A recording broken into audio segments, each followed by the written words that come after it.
for an opening statement. Good morning, everyone. Good morning. Good morning, Madam Secretary. We appreciate you being here. Thank you so much.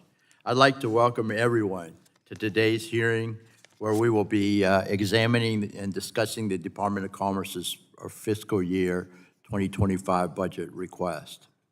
I want to thank Secretary Raimondo for appearing before us. I look forward to conducting important congressional oversight of this agency as we look to fund ways to strengthen our economy and compete on the global stage. This committee has been active on both fronts. Last month, the House passed H.R. 6571, the Promoting Resilient Supply Chain Act, led by Representatives Bouchon and Blunt-Rochester, which would establish a mapping program at the Department of Commerce to examine our supply chains to better prepare our economy for any future shocks that we may see. Monitoring these trends will help protect us from reliance on our nation's enemies and instead help industries to adapt quickly. The department would also be tasked with partnering with the private sector to better understand the vulnerabilities in our supply chains, including supply chains for emerging technologies, and provide recommendations for promoting emerging technologies and making critical supply chains more resilient and closer to home. Secretary Raimondo, again, thank you for being here before us to discuss these issues. I'm interested to hear from you on these supply chain issues, as well as the state of our country's global competition with China and the status of our travel and tourism sector.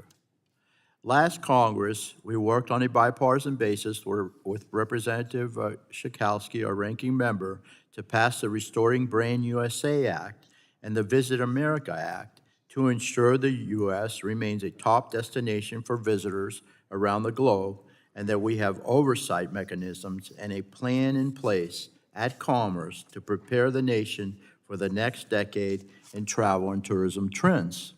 I'm concerned that the U.S. is starting to lag behind other top nations in the travel sector, unfortunately, and I look forward to discussing ways to modernize and advance our nation's tourism priorities through your department by reducing red tape and bureaucratic barriers and instead embrace the power of our private sector and our great local economies. Lastly, I hope to be able to discuss the continued importance of American leadership in emerging technologies such as blockchain, AI, and quantum computing. Our subcommittee has again conducted bipartisan work on these topics, including passing H.R. 6571, the Deploying American Blockchains Act, in May, which will direct the Department of Commerce to take action in promoting U.S. competitiveness and the deployment and use of blockchain technologies. We cannot cede American leadership in these fields. I know you know that, and it is critical that we continue to employ new strategies that let innovators thrive here in the United States. That also includes the critical infrastructure manufacturing necessary to develop these emerging technologies. Representative Miller Meeks's bill that we passed would do just that by finding pathways to increase our capacity for domestic manufacturing, reducing barriers to entry, and becoming less reliant on countries like China for critical components necessary for these innovations to continue. With all of these pieces of legislation, I hope we can get those passed. We've got to get it past the Senate and across the finish line to the President's desk. Secretary Raimondo, I look forward to hearing from you about how we can align these goals, secure American leadership, reduce red tape for industry stakeholders. We cannot let a top-down approach get in the way, and hope that we can instead let the American innovative economy thrive. The budget needs to reflect these key priorities without breaking the bank, and I'm interested to hear your perspective. So with that, I'll yield back And I will recognize the gentlelady from Illinois, the ranking member of the subcommittee, Ms. Schakowsky, for her 5 minutes, her opening statement. You're recognized. Thank you, Mr. Chairman. And it is really an honor and a pleasure for me to welcome Secretary Raimondo to our subcommittee today. I really look forward to hearing what you have to say. I want to start with just a thank you. You have been to my district and to the Chicago area a number of times. I know you are traveling as well to hear from people, from workers, from manufacturers, about what needs to be done. And the fact that you are out there is so very, very important. I appreciate it so much. And I also just want to compliment you on the incredible work that I think the Department of Commerce is doing right now. Let me just list a couple of the things that are so incredibly important.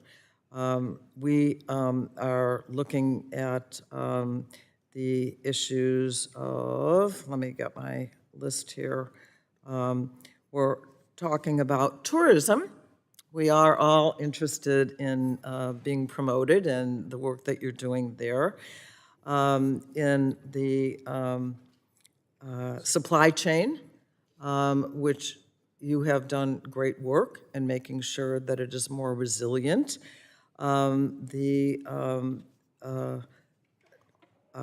Artificial intelligence, making it safer and more reliable, and high-speed internet for all, which is certainly a priority of all of ours. So I want to thank you so much for those important things. I think that it will lower the cost for consumers and be good for our economy. And then, of course, I want to mention the 800,000 manufacturing jobs.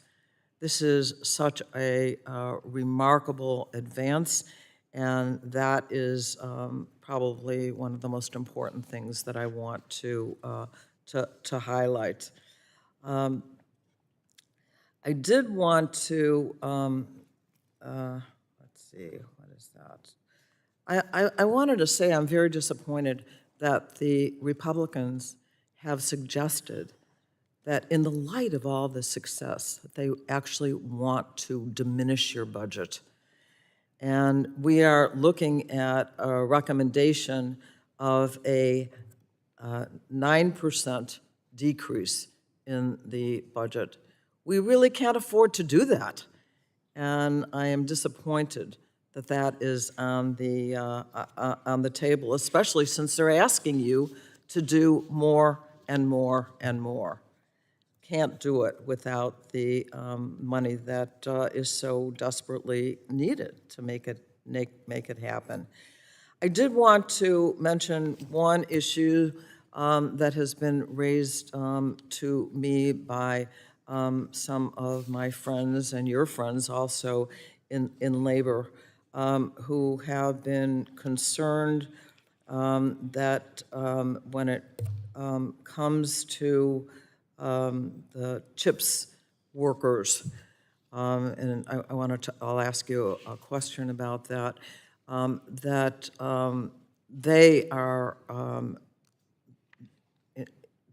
not getting what they need right now, they say, in the way of safety, in the way of wages, in the way of the hours that they are asked to spend in dangerous situations. So I will want to talk a bit about that when we get to the Q&A. But overall, I just want to thank you for all of your tireless efforts to make sure that we are advancing our economy and doing the kinds of things that we need to create the jobs that we need in our country right now. And I want to thank you so much for that. And with that, I'm just going to yield back. I thank the ranking member, and now I'll recognize the chair of the full committee, Mrs. Rogers, for 5 minutes for her opening statement. Thank you, Chair Bilirakis. I appreciate your continued leadership on so many issues important to this committee, many of which touch the Department of Commerce, like tourism and travel. And welcome back, Secretary Raimondo. We appreciate you being here and your cooperation with the committee as we work to ensure America's continued economic and technological leadership. This committee plays a vital role in preserving and bolstering that leadership, which is currently being threatened by countries like China. It's critical that we work together to ensure that America is setting the rules of the road for the technologies of tomorrow. In part, that requires that we make sure these technologies are developed here in the U.S. in an ecosystem that promotes America's values.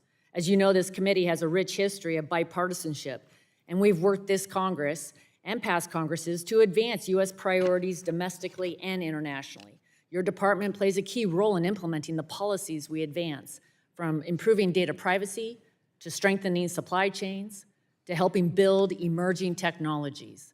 Those efforts are essential as we work towards our shared goals of winning the future and beating China.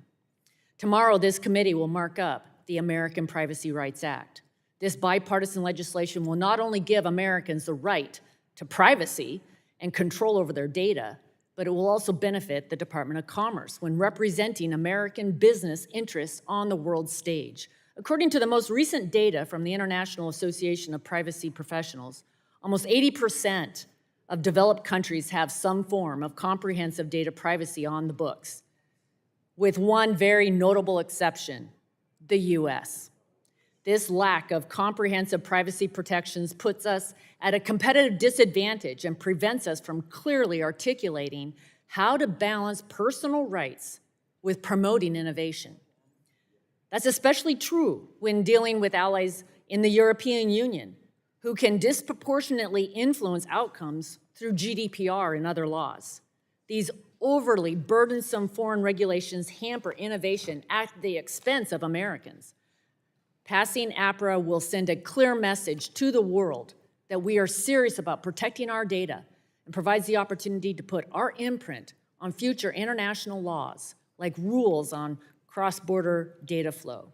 If we fail to do this, adversaries will fill the void and weaken our leadership ability, as well as leave Americans' information open to exploitation from them. Getting APRA across the finish line is also essential to our shared goal of cementing U.S. leadership in artificial intelligence. Your goals to promote cutting-edge semiconductor technology through the CHIPS program, as well as your efforts to promote AI safety, are not mutually exclusive. We need to ensure America is leading both in semiconductor and AI technology development. And that means fostering a healthy business environment, securing our supply chains, and streamlining, rather than restricting, permitting, to secure the domestic supply chain of critical materials necessary for these technologies. Otherwise, we will cede our leadership in AI and other technologies of the future to China and others. Money and mandates are not enough. We must have an approach that fosters the culture of ingenuity and entrepreneurship America needs to move our country forward. This subcommittee has worked on several important solutions this past Congress that Chair Bilirakis alluded to, and I hope that we can continue to move these priorities forward to improve the deployment of emerging technologies, encourage foreign investment into American companies, streamline permitting for our critical supply chains, and enhance our nation's cybersecurity. We look forward to working with you on these efforts and continuing to build on the economic legacy that has made this country great. Look forward to hearing your testimony, Madam Secretary, and I yield back. I thank the chair and now recognize the gentleman from New Jersey, Mr. Pallone, for 5 minutes for his opening statement. Thank you, Mr. Chairman. I'd like to welcome Secretary Raimondo back to the committee and commend her on her tremendous leadership in growing the American economy for the future and implementing the historic CHIPS and Science Act. And I really believe that, I see you as the main person in this administration trying to improve our supply chain and, leading the competitive battle against Beijing, if you will. And this law, of course, the CHIPS and Science Act, was enacted last Congress by President Biden and a Democratic Congress to bolster our economy, lower costs for consumers, create good-paying American jobs, and end our dangerous dependence on foreign manufacturers of critical goods, and I know how hard you fought to get this bill signed into law and passed at Congress. So the CHIPS and Science Act strengthens American manufacturing supply chain and national security by investing in research and development, science and technology, and the workforce of the future. Congress allocated $52.7 billion to the Department of Commerce to spur American semiconductor research, development, and fabrication in the United States. For almost 2 years now, Commerce has been busy implementing this law. To date, the Secretary and the Department has announced more than $29 billion in grant awards and more than $25 billion in loans and loan guarantees to 19 projects in 12 states.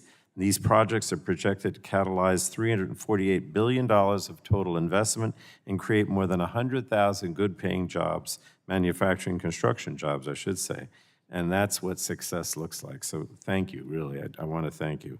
And this surge of investment in American semiconductor research and fabrication is going to help restore American technological leadership in chip production and strengthen this vital supply chain. It will ensure more semiconductors are produced here in the United States and not China, but only one Republican, I should point out, on this committee supported this legislation, unfortunately. When the COVID-19 public health emergency exposed serious vulnerabilities in our critical manufacturing supply chain, Commerce spearheaded the national response to the crisis. The agency launched a first-of-its-kind supply chain center that serves as the analytic engine for supply chain resilience within the federal government. Bipartisan supply chain legislation, led by Representatives Blunt Rochester, Kelly, Dingell, Wild, and Bouchon, that passed the House in May, out of this committee too, would further supplement Commerce's supply chain efforts. And the Biden administration has also strengthened export controls on key technologies that could potentially support the military of countries of concern to our national security. The department is tasked with administering a so-called entity list, which imposes export restrictions on entities that can harm our national security.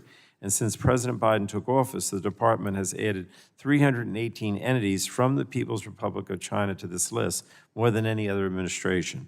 So the Commerce Department is also championing efforts to strengthen America's travel and tourism industry. I care a lot about it because I'm at the Jersey Shore. Commerce has released a national travel and tourism strategy, which sets a 5-year goal of attracting 90 million international visitors who would spend an estimated $279 billion annually by 2027. Beaches in my congressional district are going to benefit from that. And I'm confident that Commerce will meet this ambitious goal. The department is also playing a crucial role in our continued efforts to ensure every American has access to high-speed, affordable internet.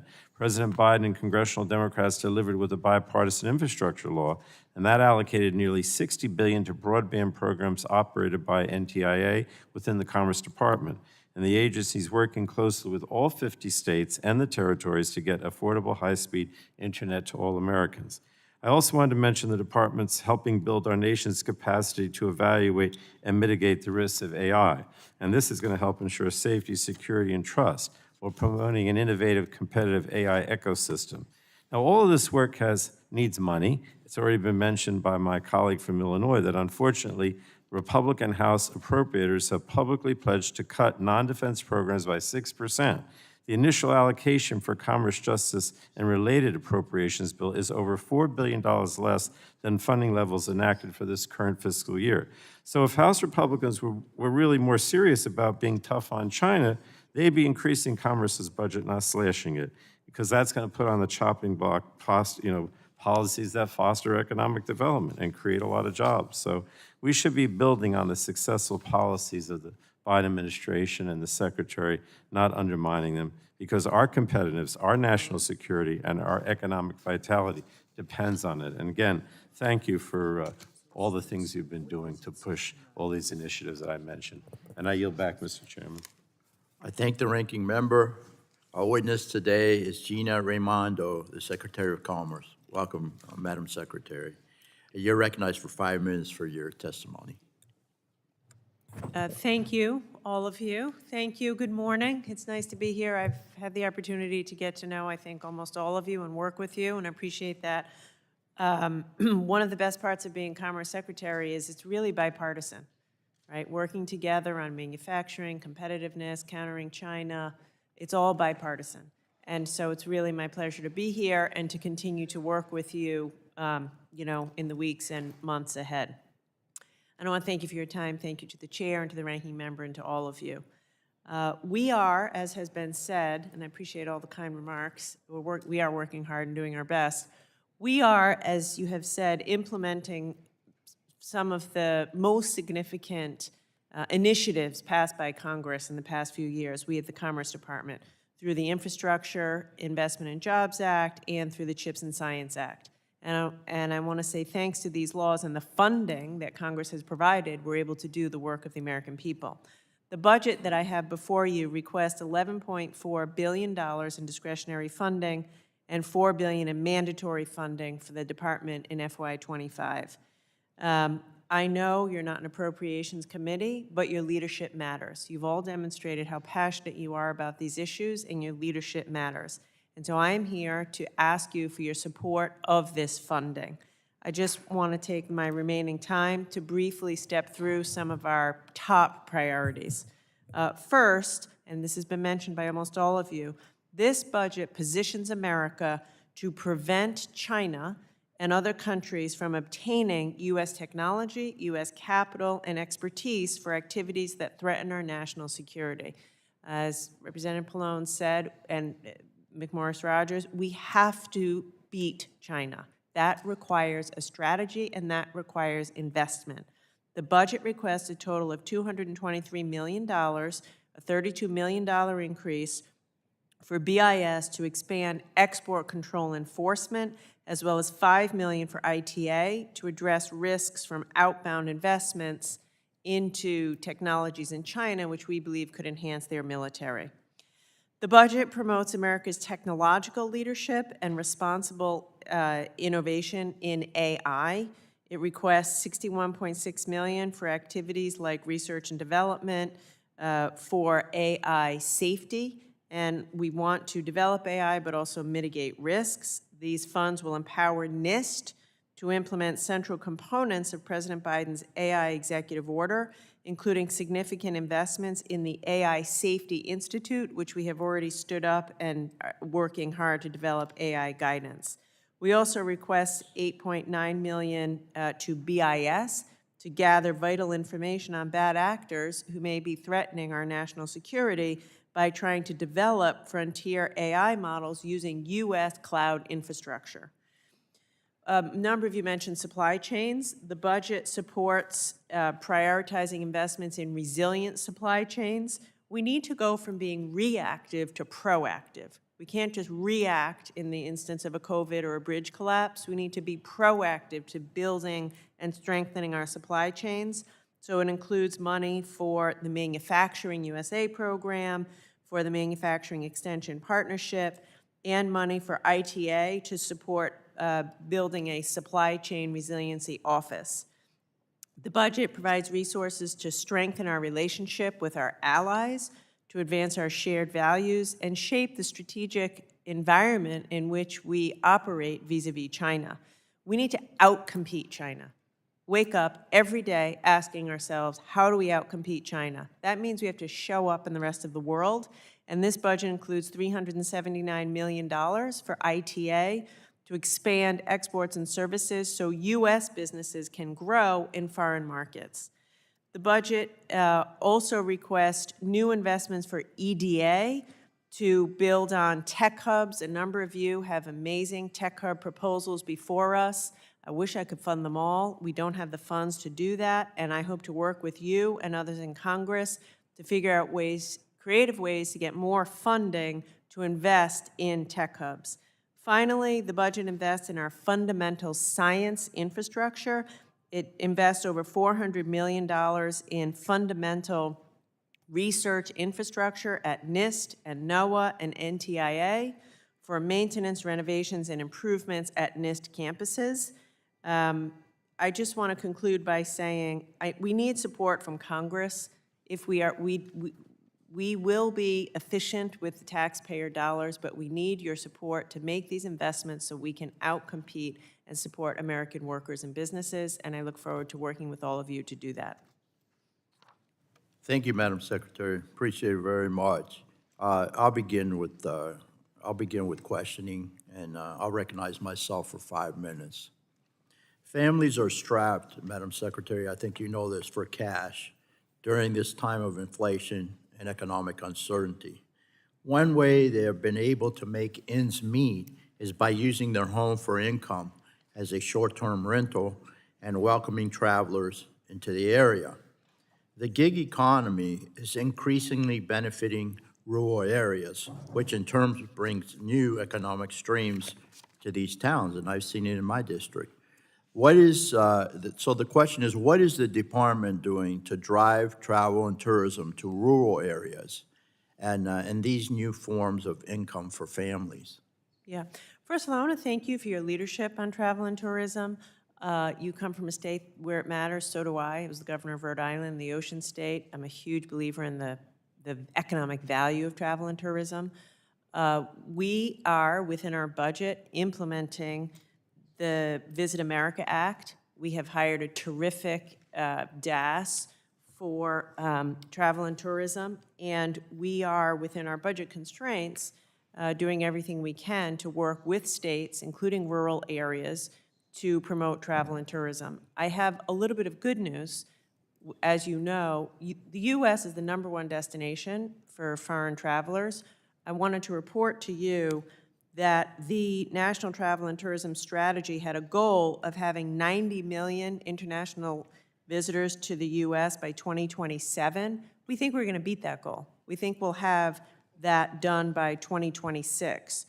To your point, I chair the Travel and Tourism Advisory Board. We have representatives from rural America. We're constantly listening to those stakeholders to figure out, what more can we do. All of that being said, I'd be happy to follow up with you if you have ideas on what we could do more of, because I agree with you, rural America is beautiful, and if we can get travelers to go experience it, we should.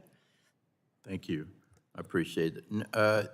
The National Travel and Tourism Strategy lays out, as you said, the 5-year goal of increasing American jobs by attracting and welcoming 90 million visitors, and you say we're going to reach it by 2026, which we appreciate so much.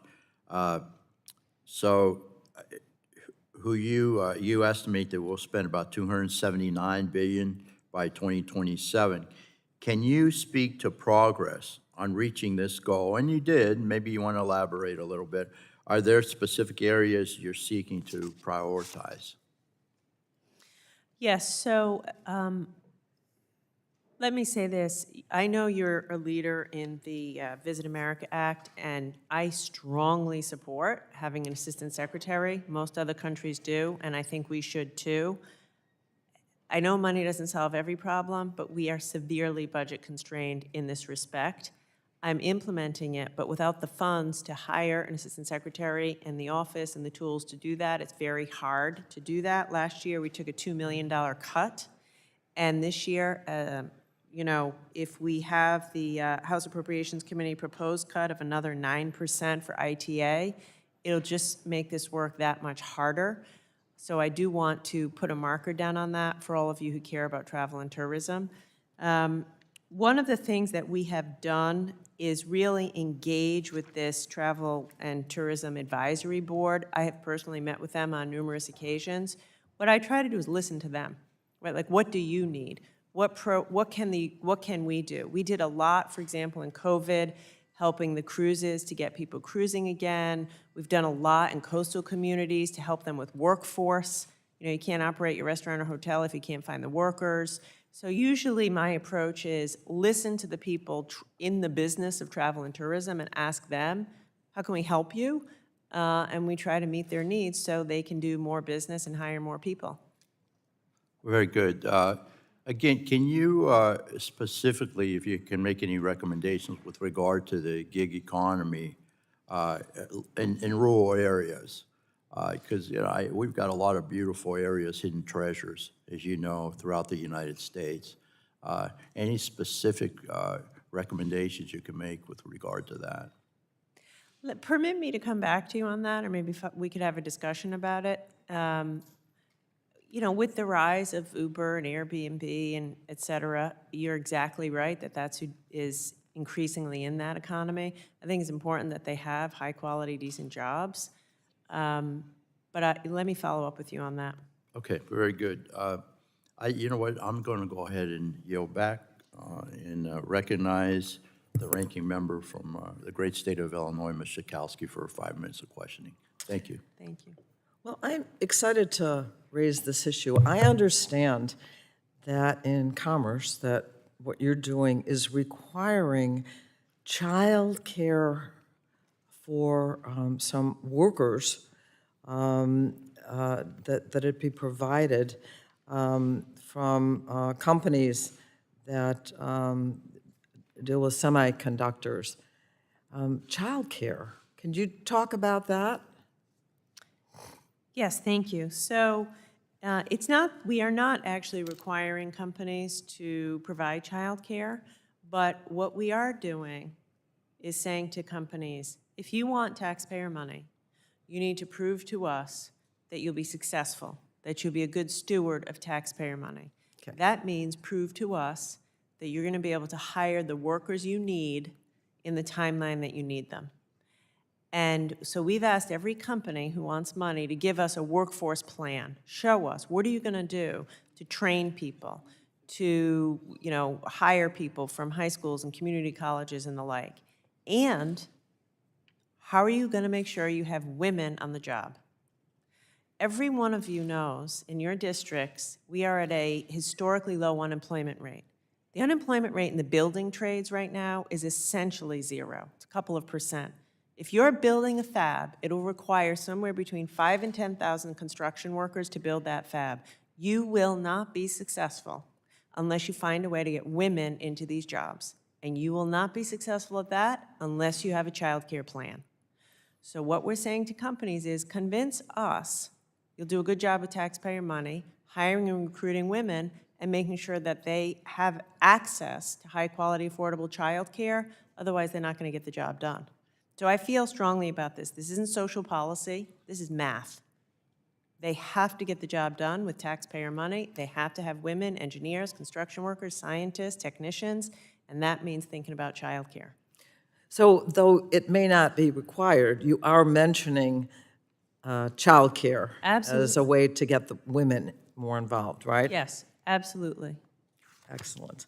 Let me ask you this, or discuss this. I think it is really important that we are protecting abroad all the data and the privacy. We've been working on privacy issues here in this subcommittee and in this committee.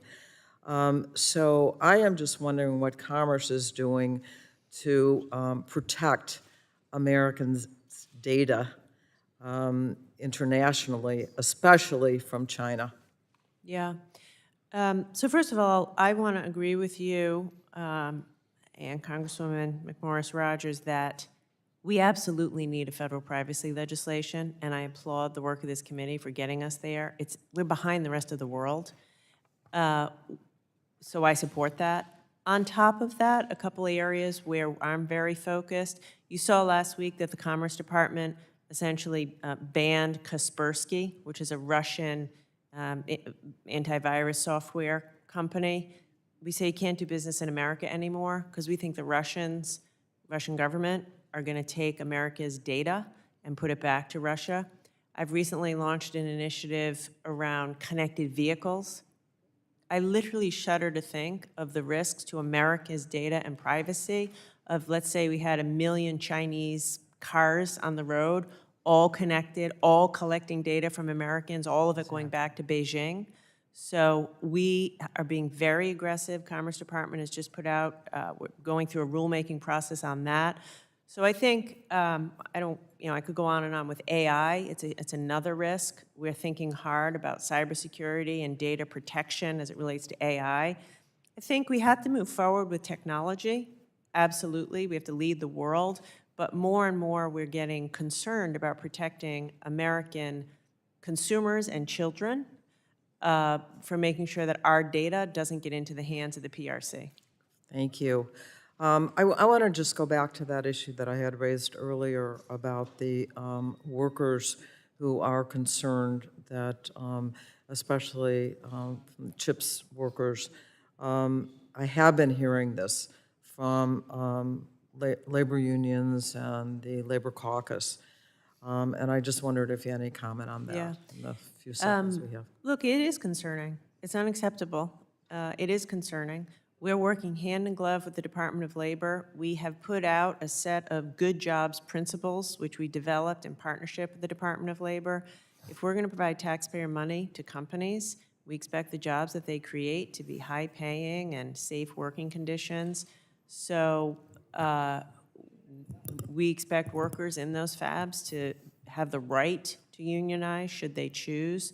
So it is a priority. President Biden obviously cares deeply about this, and so we're working on it. Thank you so much. I yield back. Thanks. Gentlelady yields back now. Recognize the chair of the full committee, Mrs. Rogers, for her 5 minutes of questioning. Thank you, Mr. Chairman. Madam Secretary, thank you again for appearing before this committee. As you may know, I think you've referenced it, Ranking Member Pallone, Senate Commerce Chair Cantwell, and I have been working diligently to move forward on a comprehensive data privacy and security framework for the United States. In fact, our very first hearing in the subcommittee this Congress was about the importance of enacting a data privacy bill and promoting emerging technologies in our economic competition with China. The American Privacy Rights Act is going to provide Americans new rights over their data, but will also secure U.S. footing on the world stage on a number of tough topics. Can you discuss the challenges in demonstrating leadership abroad on cross-border data flows, trade agreements, promoting U.S. commerce without the U.S. having such a framework in place? Yeah. So, Chairwoman, I just want to applaud you for your work on this. I think it's essential. I strongly support your work. I appreciate you doing it in a bipartisan way, making progress towards data privacy, and I would like to let you know I want to work with you on that so that that can be successful. So I just want to say a couple quick things. First, America right now has the best tech companies in the world. That's a good thing. That's good for our innovation, and we can outcompete China. However, they have to follow privacy rules to protect our consumers. You know, they have to have your bill and such. We have to set clear limits on how companies can collect, use, share personal data. And there have to be protections that are enforceable. And I know that's exactly what you're trying to do. I travel around the world. You know, I've been all over Asia, Europe, just Latin America just this year. When I go around the world, I try to convince these other countries to embrace our values of, you know, freedom, data protection, openness, reliability, security. Well, how can we lead in the world if we're not doing it ourselves? So once again, I think this is an incredibly important, long overdue, I will add, piece of legislation. And I think it matters here. But as you say, I think if we're going to lead the world and want to have open and secure and reliable internet and cloud and AI, we need to have privacy legislation here at home. Thank you. Thank you. Yes, I want, as a follow-up, these big tech giants, technology companies, would you just speak, we do celebrate the innovation and leadership. Would you speak to what privacy rules are currently in place? You said, you know, that we need clear limits, how they collect, use, share, sell, protections for enforcement. What is currently in place to protect individuals' data in the United States of America from being manipulated, used, sold? Yeah, I mean, as you well know, it's a hodgepodge of state regulations or other, you know, regulations. But what we desperately need is a federal piece of legislation that sets out standards that are enforceable, that every company in every state has to follow. So I would say the current protections are inadequate at best, and that's why we need a comprehensive piece of federal legislation. Thank you, and it's so foundational. When we think about America's leadership, which I believe really matters, we must balance the personal rights while promoting innovation. I also wanted, to ask you, as we think about emerging technologies, it certainly has been a priority of mine for some time. I'm excited about the future of artificial intelligence. Semiconductor chips will certainly play an important role in achieving the promise of emerging technologies. You also know my concerns related to permitting. And the permitting that needs to take place takes way too long. Read an article again. Could be permitted in Japan in a year. It's taking 3 years in America, and we're not getting it done. How can the administration, or when will the administration tackle the problems that can't just be solved with money, but actually need to address the permitting and the duplicative and burdensome regulatory hurdles? Yeah. So look, I face this every day in the work with semiconductor companies, but even more so in the work we're doing on internet, the labyrinth of permitting to lay a piece of fiber. I will say one piece of good news, which I haven't yet shared with you. When I was here 6 months ago, I was highly concerned about NEPA and the chips factories. I can report to you today that we've made a ton of progress on that, and we are on track to complete the environmental review for all of these companies before we issue the award. So I don't think that NEPA will be a holdup in any of that. Having said that, the President has called on Congress to pass comprehensive permitting reform, and I think that that is what is necessary. Obviously, we need to protect the environment, endangered species, clean water, clean air are a priority. But I agree with you. You are correct. It is too cumbersome, takes too long, is too confusing, and if we're going to have, not unlike what you're doing with privacy, I think it's time for a bipartisan, comprehensive piece of federal permitting legislation if we're going to, improve the situation. Yes, thank you. Thank you for that. I completely agree. I'll just note for the record that TSMC, this was the article I was reading, the CEO was talking about building 2 fabs, one in Phoenix, one in Japan. They did the Japanese factory in 1 year. In the US, they've been under construction for 3 years, and the factory's still not finished. Yeah. More to be done. I yield back. Agree. Sorry, Agree. Yep. I agree. Very good. Thank you. Thank you. Generally yields back. We'll now take a brief recess for floor votes.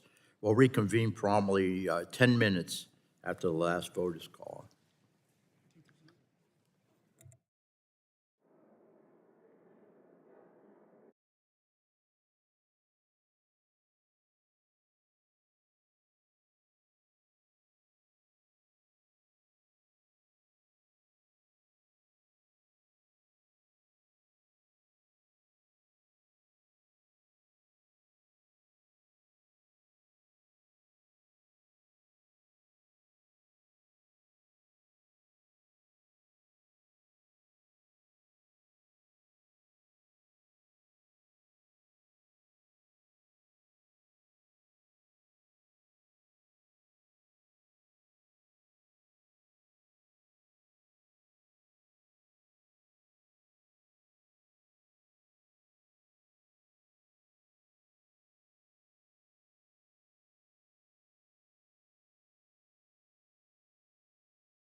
The subcommittee will come back to order, and I now recognize the ranking member of the full committee, Mr. Pallone, for your 5 minutes of questioning.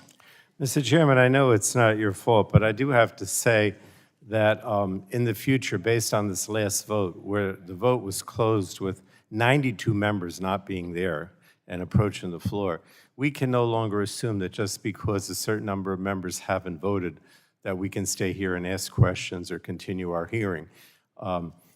Again, it's a little ridiculous, but when I left, we had a discussion with Mr. Bilirakis about how there were 250 people that hadn't voted. But the speaker doesn't care. I'm not saying our particular speaker. So when we got to the floor, there were almost 100 members who hadn't voted. They closed the vote anyway. So what I'm saying is from now on, I think once the vote is called, one has to assume that you have to leave the committee and go vote. You can't look and say, oh, there's 200 or 100 or 300 that haven't voted yet. That doesn't mean anything. They're telling me now that they're going to close the vote when the time runs out.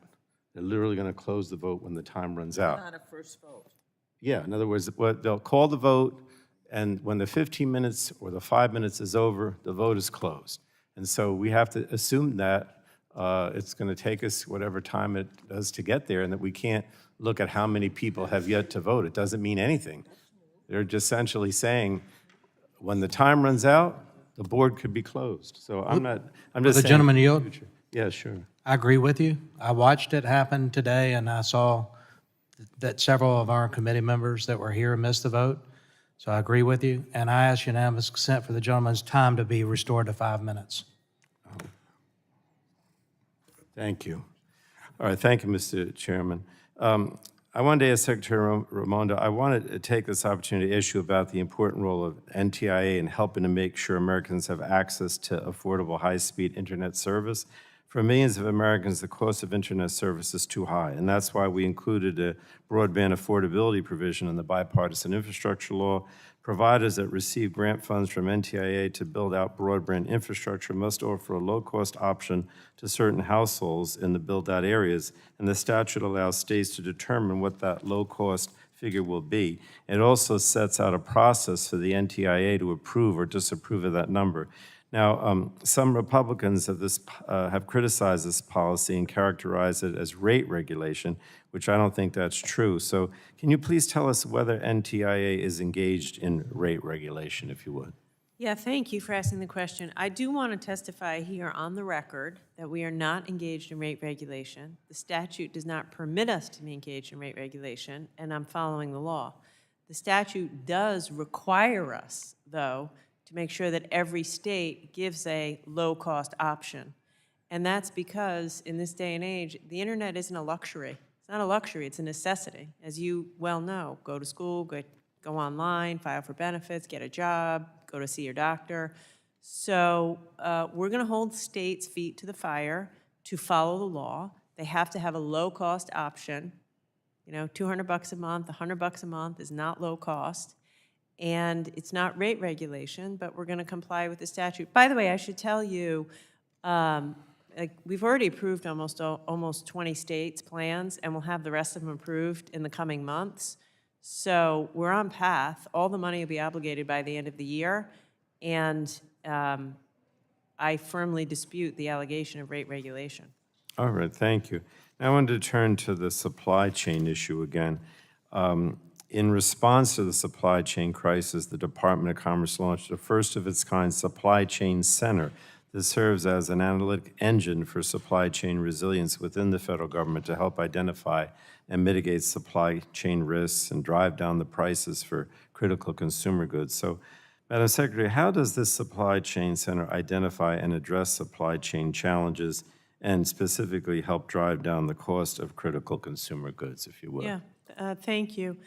Look, we all learned the hard lesson in COVID. When supply chains get disrupted, prices go through the roof.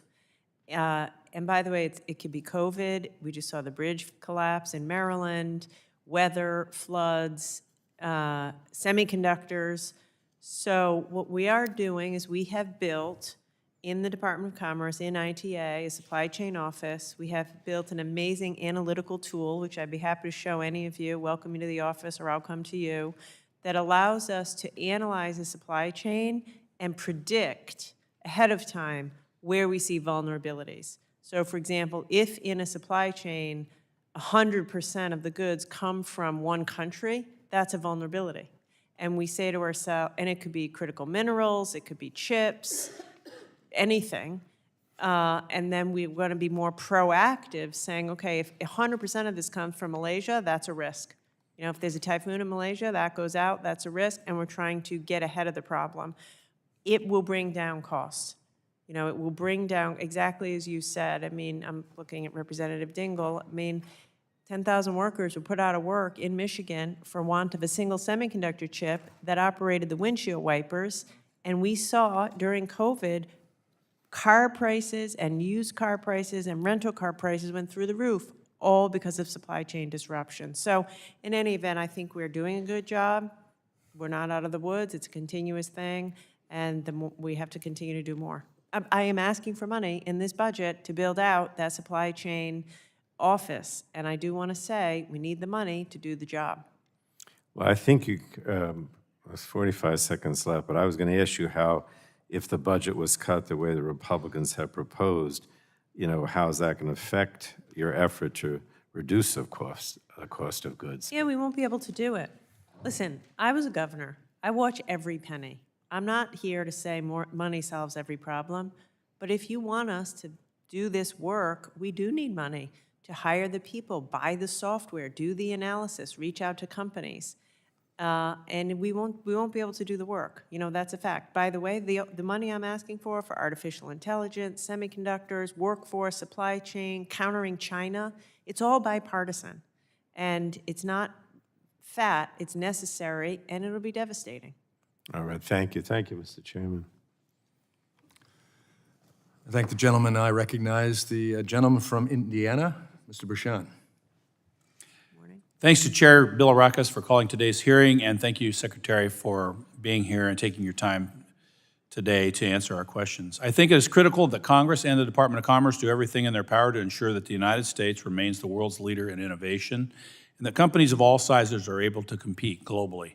That is why I'm pleased that this committee and the House of Representatives have recently passed the Promoting Resilient Supply Chains Act and the Deploying American Blockchains Act, both of which I co-led with Representative Blunt Rochester. Secretary, the supply chain exposure tool highlighted in your testimony is exactly the kind of work that the Promoting Resilient Supply Chains Act is meant to promote and codify. How do you ensure small and medium-sized businesses are aware of supply chain vulnerabilities and solutions? Because it's critical to utilize all the players in the American economy to strengthen our supply chains, not just the largest companies and participants. First of all, thank you for your leadership, sincerely, on both of those issues, supply chain and blockchain, both important, and I appreciate your leadership. This is a challenge. There's no quick answer to this one, and I worry about it a lot. The biggest companies have the resources. It's actually the little companies who struggle the most. I'll tell you what a couple things we're doing, but I would also look forward to working with you on this. We run the Manufacturing Extension Partnership Program at the Commerce Department, MEP. We have made sure that and all they do is work with small manufacturers. Your state has one, every state has one. We've put a supply chain person in every MEP. So if you're a little manufacturing company in Indiana and you're going to the MEP, there is a supply chain representative who will help you think through your supply chain. We have the Manufacturing USA Institute, same thing, focused on supply chains. The Commerce Department also has in every state a local representative, a business agent. That person we're equipping with our supply chain resources. So I will tell you, of all the things I do, reaching small companies is the hardest. Yeah. It's a real concern, and that's what we're doing. But of course, if you have any other ideas, I'd like to work with you. Well, thanks for that response, and it was important, I think, to get that on the record out there so small and medium-sized companies understand there are resources available to help them assess the supply chain vulnerabilities that they may have. Yes. We can always do more, of course, but as you outlined, there are resources for that to happen. I'm also deeply concerned the trend of blockchain developers leaving the United States or forming in adversarial nations like China. which is why we introduced the Deploying American Blockchains Act. Are you aware of any efforts to help the private sector deploy and implement various distributed ledger technologies throughout the U.S. economy that you're doing at the Department of Commerce? Is there things we can do? As you may know, or others may know, NIST, which reports up to me, a couple of years ago put out a report on blockchain on exactly this issue. Yep. What are the standards? How does it work? That, they do a lot of work with small companies, by the way, NIST. And so it's a tool, the blockchain report, to help companies learn how to implement blockchain. Yeah. Which is, as you know, distributed ledger technology is obviously very important Yeah. for things other than just crypto. Sure. That's exactly right. You know, I think when people hear blockchain, they think crypto. Don't think that. Think blockchain, think industrial, manufacturing. Agreed. In fact, that was a challenge when we did the Correct. legislation to change that. Another issue that we share concern with is around the possible cyber and security threats to consumers. In April, the Department of Commerce issued an advance notice of proposed rulemaking to investigate possible security risks associated with information and communications technology and services from countries of concern like China. I think it is important and critical that the government work alongside industry to help ensure that we do not stifle innovation. Starting out, have we had any instances our foreign adversaries are attempting to, for example, hack a connected vehicle out there? Because the concern is, a broad attack on connected vehicles in the United States could be pretty serious national security risk. Huge. Fortunately, right now, China doesn't sell many vehicles in the U.S., and that's why we want to get on top of this, before they do. The new cars, not autonomous vehicles, but a new electric vehicle, has thousands of sensors. It'll blow your mind, as it did mine. They listen to what you say in the car. They track where you go. They track your patterns. It's run by software. All the data can get back to Beijing. So what we are doing, we're in the process right now, we hope to put the rule out later this year, to make sure that that data can't be collected and go back to the Chinese. Okay. I'm out of time, but I just wanted, with your indulgence, Mr. Chairman, I wanted to say this. I hope that you can commit to following the formal rulemaking process and collect industry feedback on the proposed rule before it's finalized. Yes, Thank I you will very do much. that. I yield back. Thank the gentleman. And I recognize the gentlelady from Florida, Representative Castor. Thank you, Mr. Chairman.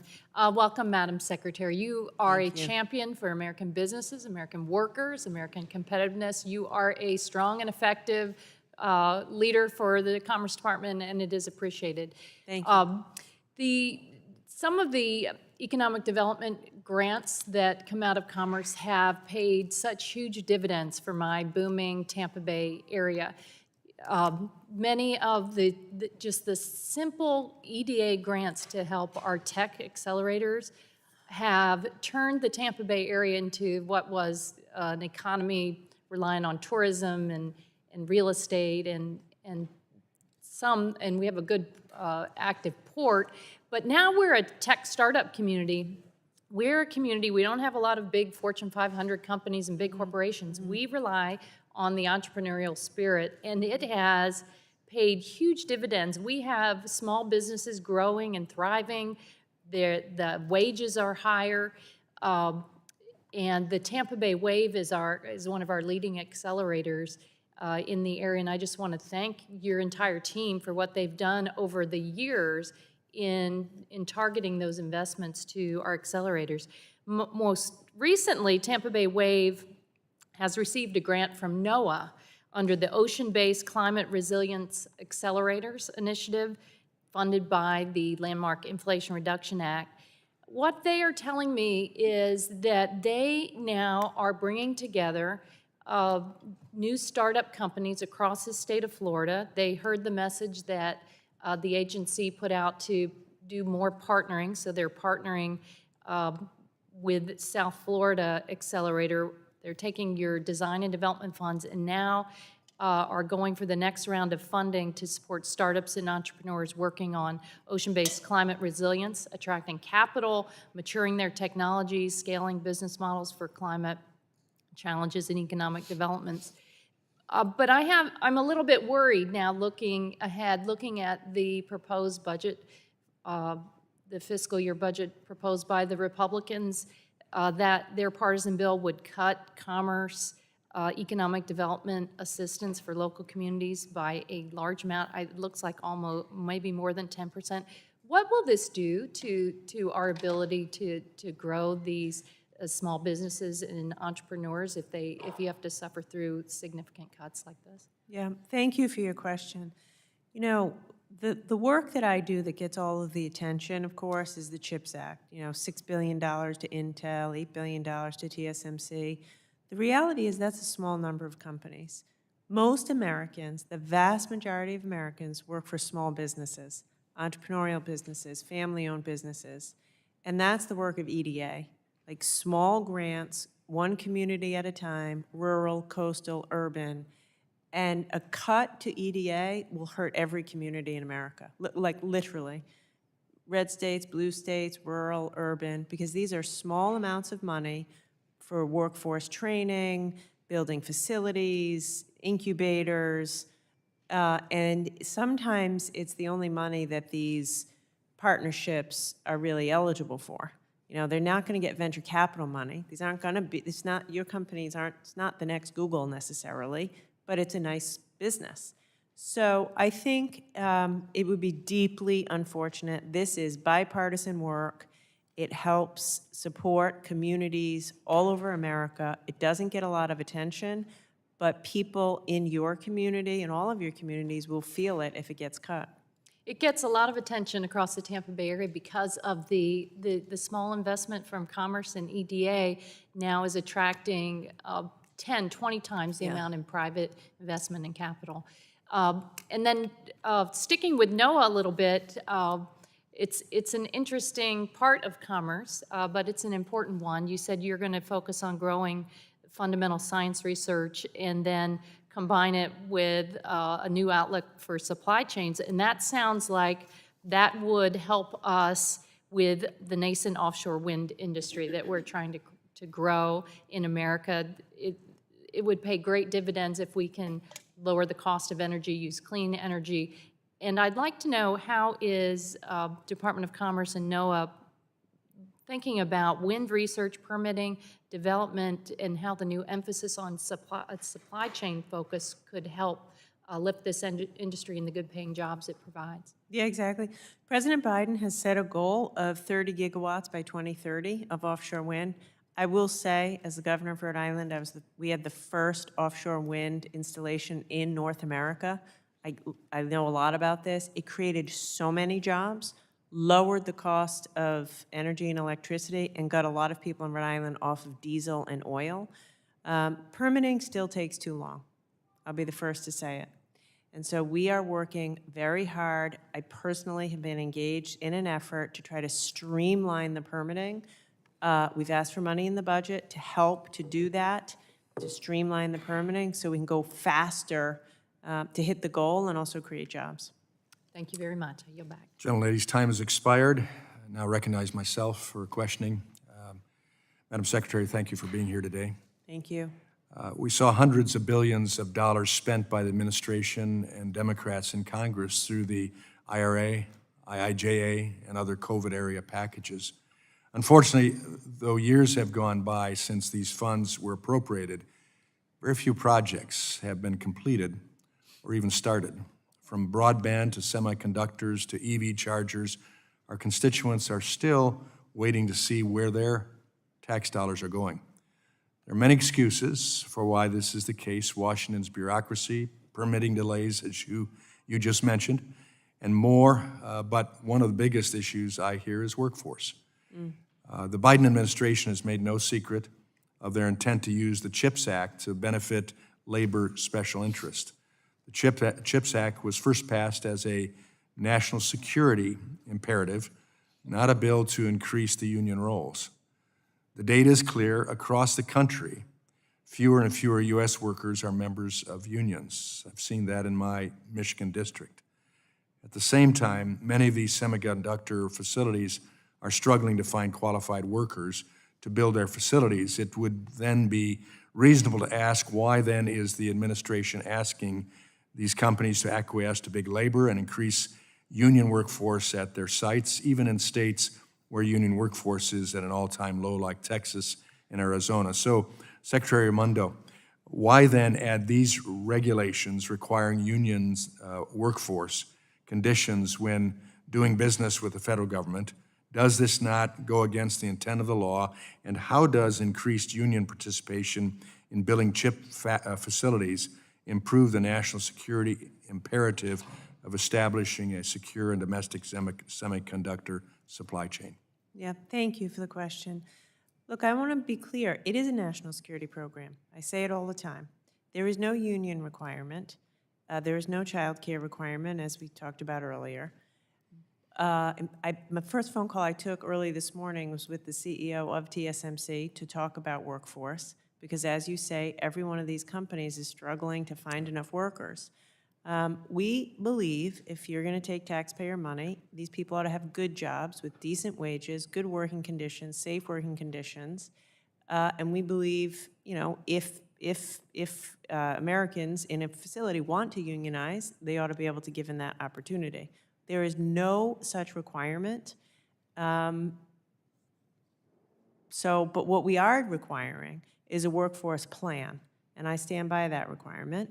We require every company to tell us what's your plan. How are you going to hire the workers? How are you going to attract women? How are you going to train people? And I think that that's just taxpayer protection. But fundamentally, I work very hard to make sure this is a national security priority and push back against any, you know, special interest, to use your words, who try to get us to veer from that national security objective. Well, I encourage you to then make it very clear of that position to our president as well. The incentive is there for unionization, especially using the CHIPS Act, and I think that's a great concern to us. Let me move on. Since I listed all the spending bills enacted, won't that cause inflation to rise and have a harmful effect on small and medium-sized businesses who are struggling, not only in the area of workforce, but just staying alive? I don't think so. I mean, look, if anything, the fact that we don't make any semiconductor chips, leading-edge semiconductor chips in America, that's driving inflation.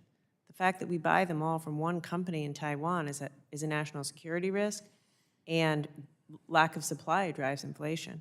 These investments, whether it's in broadband, roads, bridges, water, they're investments. It's not profligate spending. I believe it'll make America stronger, able to outcompete the world, able to compete with China. And, you know, with respect to your issue, you know, I can't speak to EV chargers and such, but, you know, there are cranes all over Arizona and Texas because of CHIPS plants.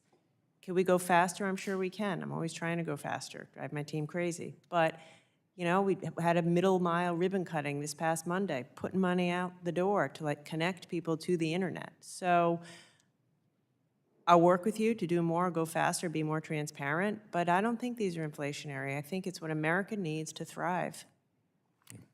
Thank you. My time has expired. Now I recognize the gentlelady from Pure, Michigan, Representative Dingell. Thank you, Mr. Chairman, and thanks to the committee for holding this important hearing, and Secretary Raimondo for being here. I have so much to ask, I'm not going to do a lot of flowery language, because this really does matter. When, you know, I'm not old, but I'm seasoned, and at one point we made 100% of the chips in this country. When I started in the industry, we made 40%, and now we're down to 7 and 8%, and not even did as the Secretary pointed out, the lack of chips contribute to inflationary issues for the auto companies, but it's a national and economic security issue, and until we get them as fast as we can being built here by American workers and trained, we are going to continue to have economic and national security issues. So I want to thank you, Madam Secretary, for the proactive leadership you're taking to secure our automotive and information communication technology services supply chains from threats posed by foreign adversaries, which is something I'm very worried about, particularly China. I appreciate the efforts outlined in your advance notice of proposed rulemaking to inform regulations for securing and safeguarding supply chains for connected vehicles. Can you elaborate quickly on the action the Department of Commerce is taking as it relates to the risks associated with ICTS components in connected vehicles that are made by foreign entities of concern? Yes, so as you just said, we're in the middle of the process. We received a lot of comments. The comment period closed in April. We have to go through all of those comments. I hope to have the rule out, I don't know, later in the fall, certainly by the end of the year. And I don't know how, we could go from everything from banning Chinese EVs on the roads in America to regulations on their software, maybe all the data has to be housed in America. I want to make one very important point, and I'll be brief. USTR recently said they're going to put 100% tariffs on Chinese EVs. I support that. I think that's great. America can compete if the level playing field is level. That's an economic issue. What I'm worried about, what I'm doing, is the national security issue of all this data making its way back to the Chinese military. So anyway, we're working on it. I'll have the rule out by the end of the year, and we're working with industry to make sure we don't have unintended consequences. It's very important that we do that. The fact of the matter is, as you know, and I've discussed it, and I know my colleagues there agree, is that China's on our streets testing their vehicles, collecting data, and not letting us on their streets in China to collect vehicles. Yes, you know, it's interesting. You can't drive your Tesla to the airport in Beijing or Shanghai. Can't do it. China doesn't allow it. You can't drive your American-made, American electric vehicle near military bases, hospitals, airports in China. So why are we doing that here? And what you're doing matters. As our vehicles become smarter, safer, and cleaner with emerging technologies, it's essential to fully understand the implications and the potential, the real, not potential, the real security risks, particularly when this technology comes out of countries like China. What are they tracking? What are they putting? So let me ask you this, Madam Secretary. Should the Department of Commerce determine that vehicle-generated data from components of connected cars under the control of a country of concern present an unacceptable risk to national security? And if you do find that, what steps could the Department of Commerce take to protect the American people? Yeah, in the most extreme case, we could say no Chinese connected vehicles allowed in America. We could say the software has to be American-made. We could say the data has to reside in the U.S. Like, we have different, and we haven't decided that yet. We're going through the comments. Fundamentally, I would tell you the more work I've done on this, the scarier it is. These connected vehicles are so sophisticated. The data that they can collect on you, your kids, your family, U.S. military members, drive around in them. So I don't know precisely what we will do, but I'll tell you, we're going to be very, very, very serious and diligent and do what we need to do to protect the American people. Thank you. And I think it's imperative as we are doing this that we educate the American people. Because I think too many people do not understand what the risk is. I'm running out of time. No, that's a good point. I'm so off script. But I'm going to ask you one other question, which is that you've seen Chinese companies like BYD citing manufacturing or assemble capabilities in Michigan to skirt the UMC rules. And that's something we've got to talk about in trade as well. But as part of the rulemaking, are you considering Chinese vehicles assembled in Mexico? I believe that we are, yes. But that's an excellent question, and let me look into it. Thank you. I have 4 seconds left, so I guess I better stop. Thank you, Mr. Chairman.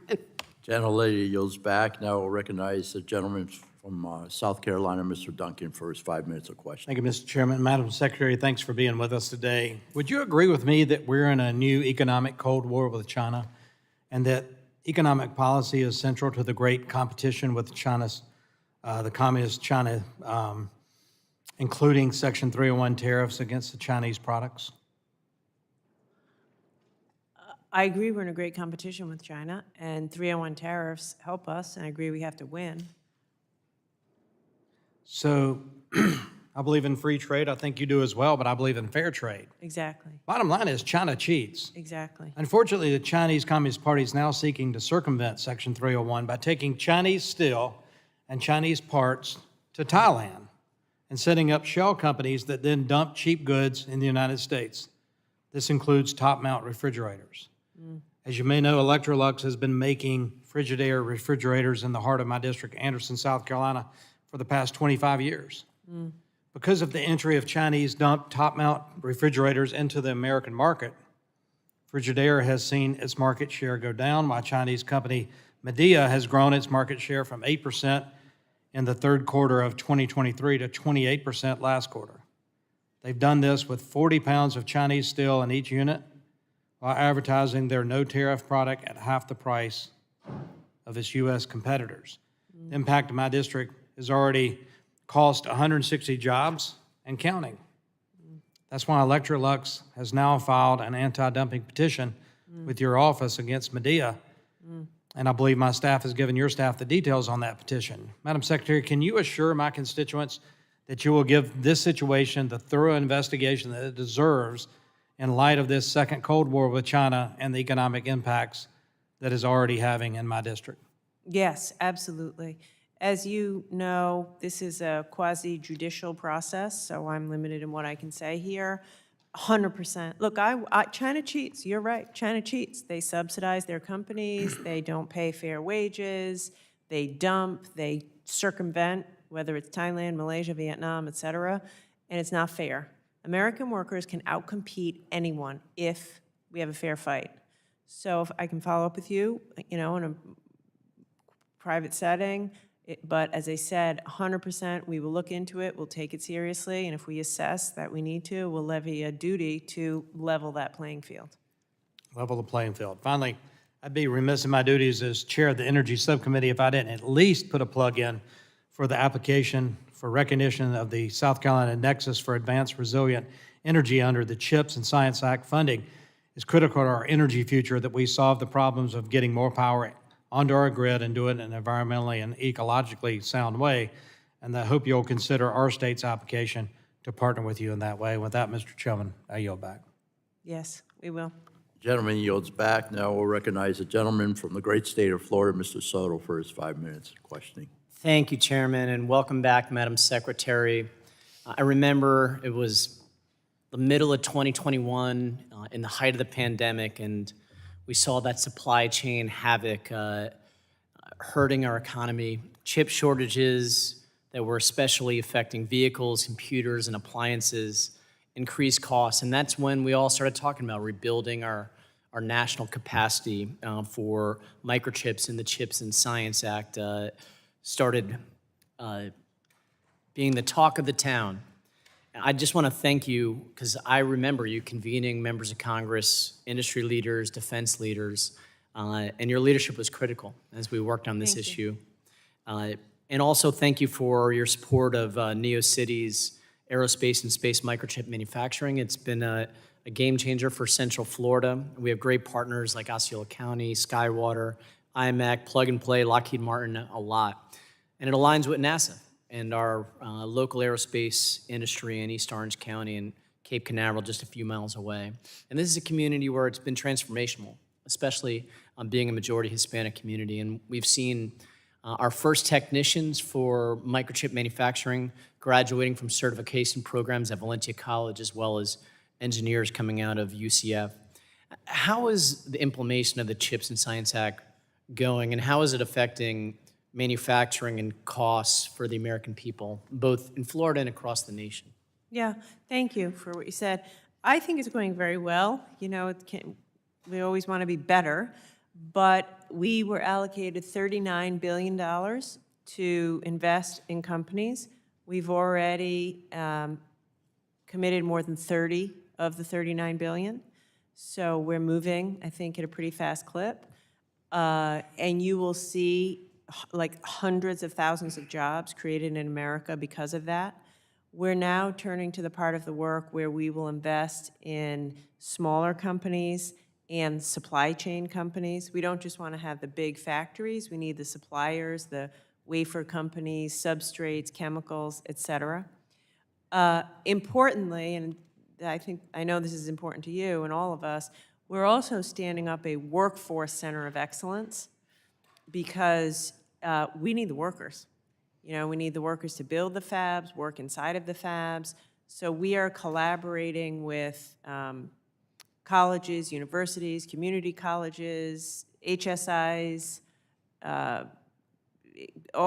many institutions of higher education that we can in this Workforce Center of Excellence to make sure that every American has a shot to get one of these jobs and they have the skills they need to be qualified for the jobs. And we're seeing that in Central Florida, private industry being empowered by the CHIPS Act, public institutions like Valentia College training that new workforce. We literally have to work to stand up ecosystems. And we've seen a tripling of factory construction across the U.S. There are a lot of folks who a year or two ago thought we were going to go straight into a recession, and yet laws like this really helped us avoid that, along with amazing workforce. And Orlando tourism is our top industry, and we're proud to have world-class theme parks like Disney, Universal, SeaWorld. I'm a big fan, along with the chairman, of Brand USA and the work that Commerce is doing.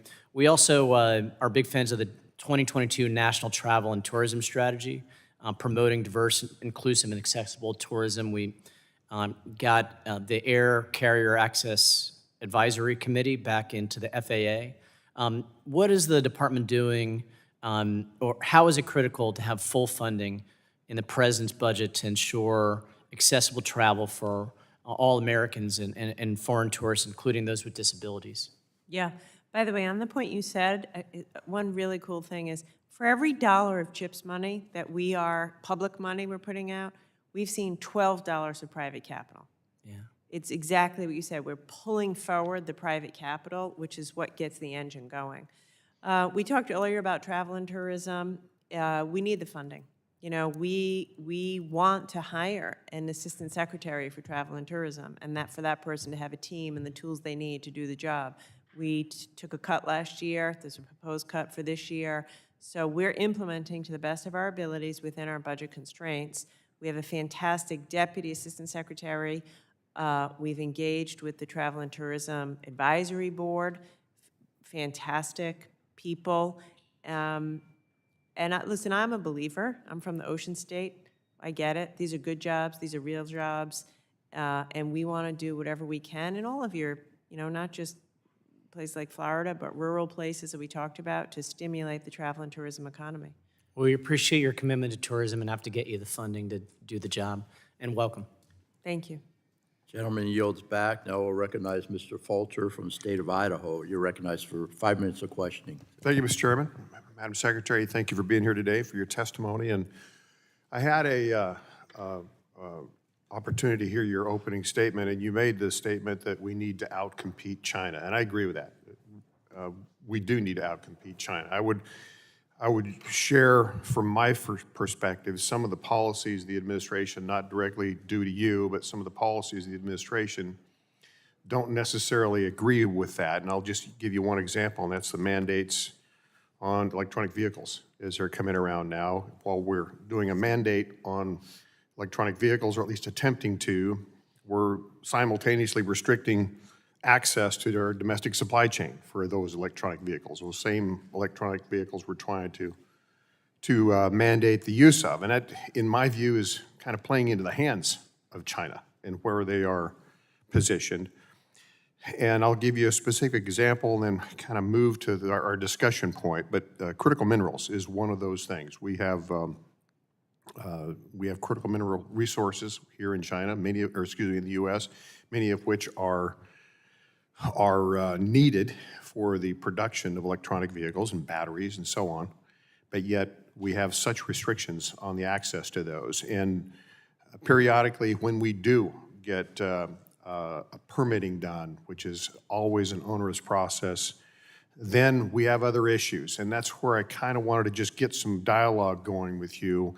We have a specific situation in my state of Idaho where there's a cobalt mine. It took years to get permitted. And magically, when it did, the market price fell through the floor. And the business person in me starts to take a look at that and peel that onion back, and all of a sudden, it appears that some foreign competition has magically lowered prices and increased supply, and they don't abide by the same rules that we do when it comes to environmental compliance. They don't abide by the same rules that we do when it comes to labor and the type of labor that is utilized. And so this is, I've kind of covered a lot of ground there, but I just wanted to get your dialogue there, some input.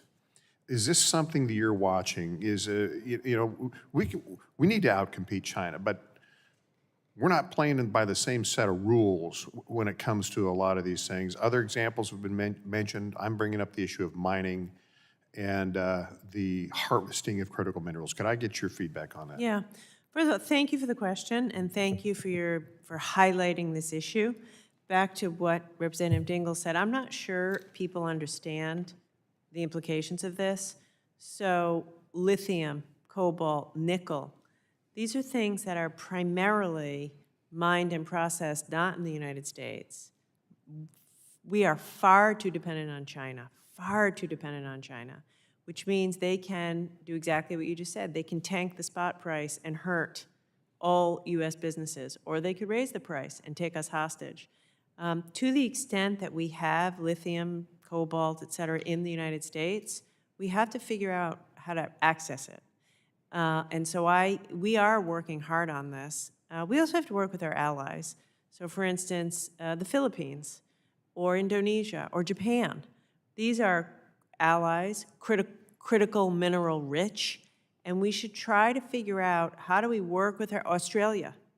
Right? Australia is getting hurt by China and China's coercion, not playing by the rules. So while we work to figure out how to work with you in Idaho, Nevada has a lithium deposit, how do we access what's in the US, we also have to work with our allies around the world to, create a club of allies so we can stand together against China's unfair, coercive practices.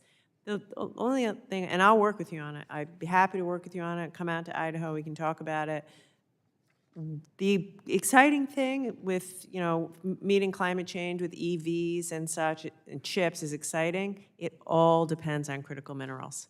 So electric vehicles, semiconductors, silicon, we are about to become batteries, lithium batteries. We're about to become more critical mineral reliant. And so the issue you raise is about to become so much more important, and we've got to get after it. Well, I thank you for that, and I'll just close my comments because I'm out of time by saying we're some of these organizations that are trying to do this work, we put them through so much. The permitting process, another topic totally, but is so incredibly difficult. Yeah. And these organizations that are truly trying to be very respectful of the process and do so in a responsible fashion. So I will take you up on that opportunity to converse further. And thank you for your response. I yield back. Yeah, thank you. Gentleman yields back. Thank you. I'll recognize now Ms. Clark from the state of New York for your 5 minutes of questioning. Good afternoon, and thank you, Mr. Chairman, and I thank our ranking member Chakowski for convening this hearing, and to Secretary Raimondo for joining us today to discuss the important work of the Department of Commerce. Under the leadership of Secretary Raimondo, the Commerce Department has helped our economy emerge from the COVID-19 pandemic stronger than that of any other country in the world, ensured that America remains a global leader in emerging technology like artificial intelligence, and strengthened our national security through its work to promote more resilient supply chains. Commerce has done such important work in implementing the key legislative accomplishments of the Biden administration.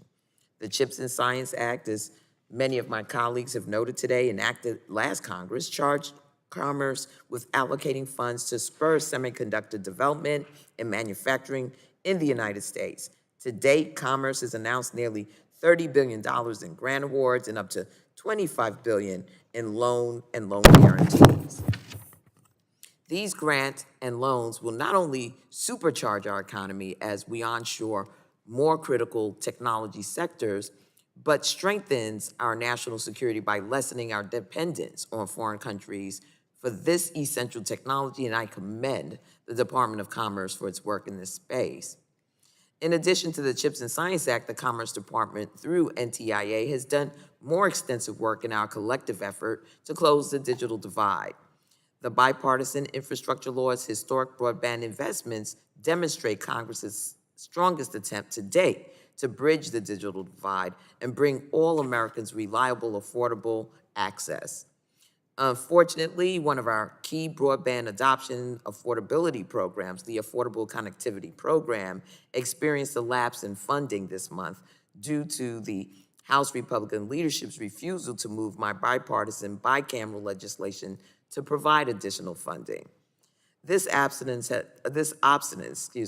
has forced the 23 million ACP-enrolled American households to make their near impossible decision between paying for broadband and the critical lifeline to work, education, and financial opportunities, and other essentials like medicine and food. And despite Republican leadership's intransigence, I remain open to finding a way forward for this crucial program.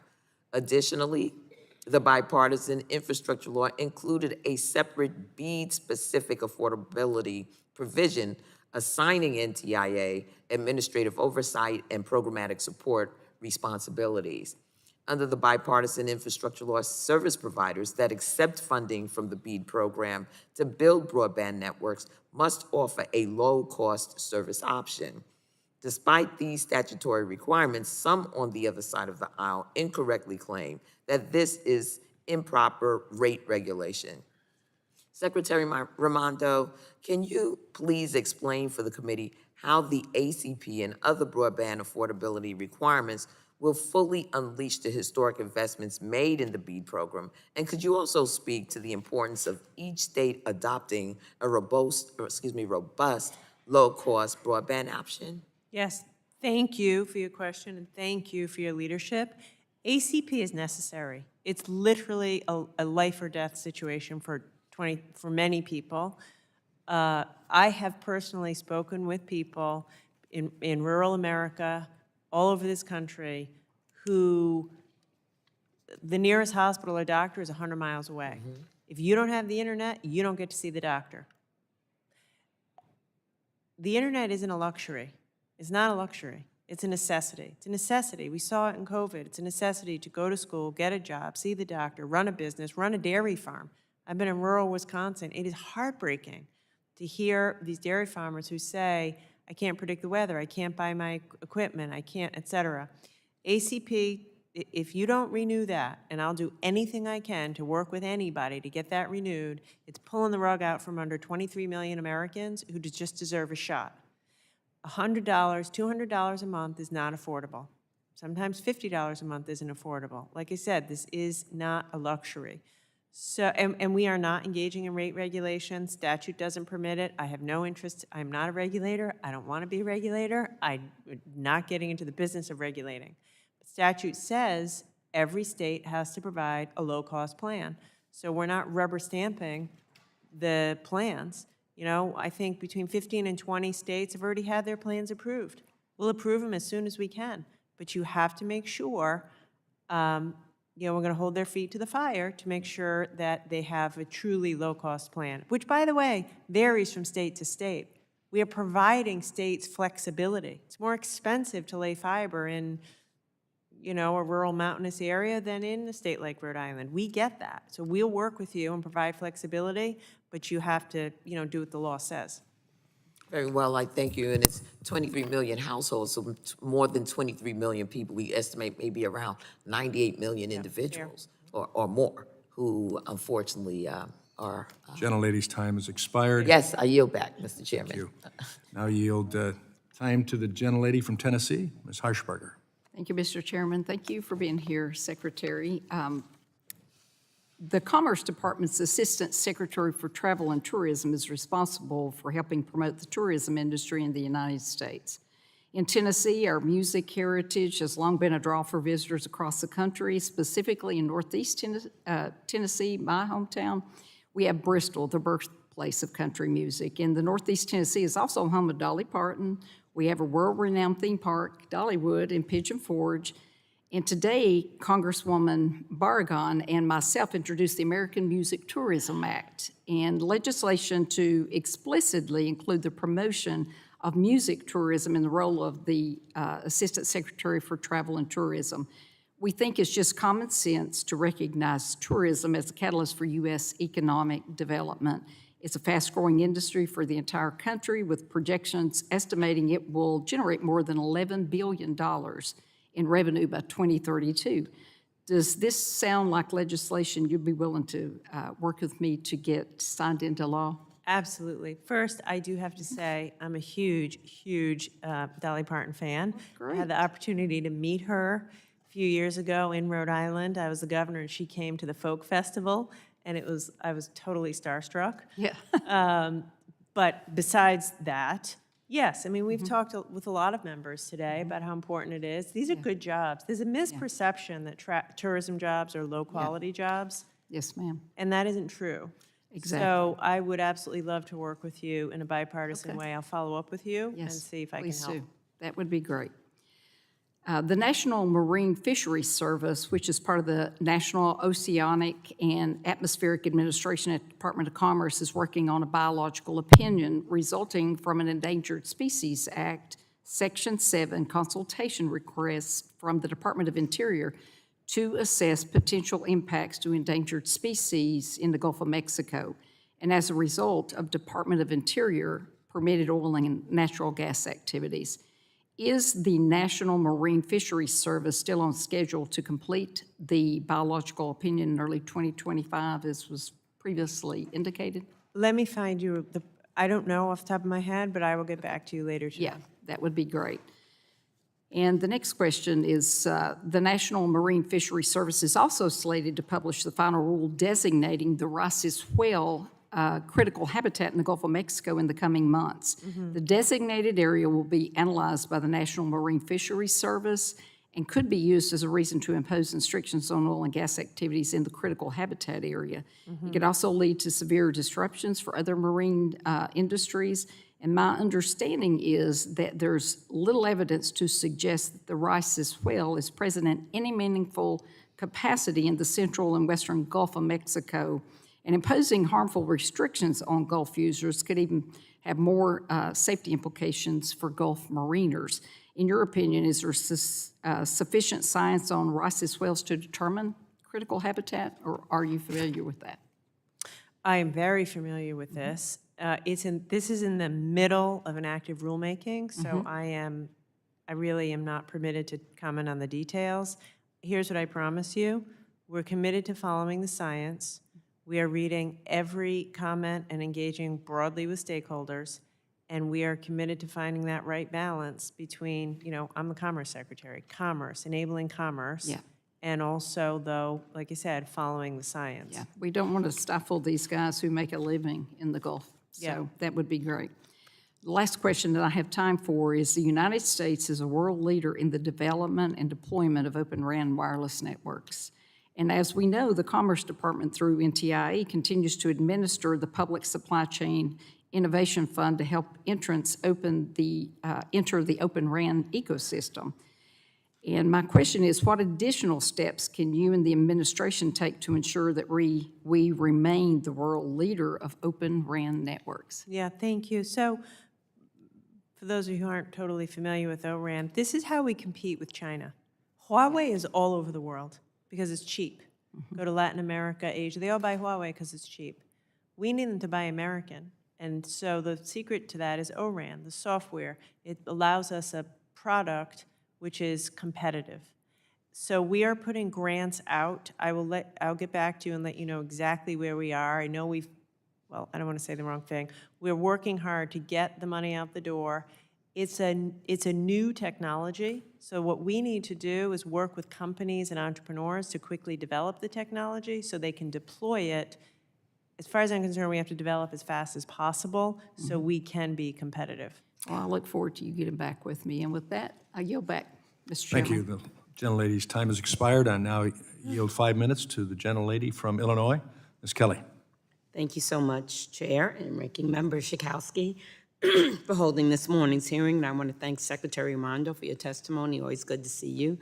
We know that the good things that AI can do, but we will not be able to realize the full potential of this revolutionary technology of AI if it's not developed and deployed responsibly.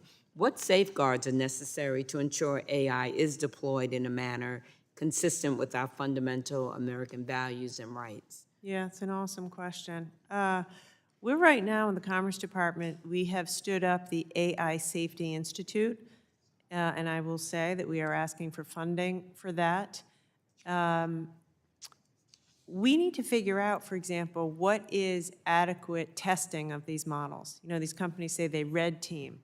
Well, what defines adequate red teaming to test them before they come out? We need to define watermarking. We're all worried about deep fakes. So they have to put a proper watermark on it so you know it's a real person or AI generated. So anyway, we're in the early innings of figuring this out. I think that what I'm trying to figure out, and we'll work with anyone to do, is like, how do we regulate it in a way that doesn't stifle the innovation in these early innings, but also how do we keep Americans safe?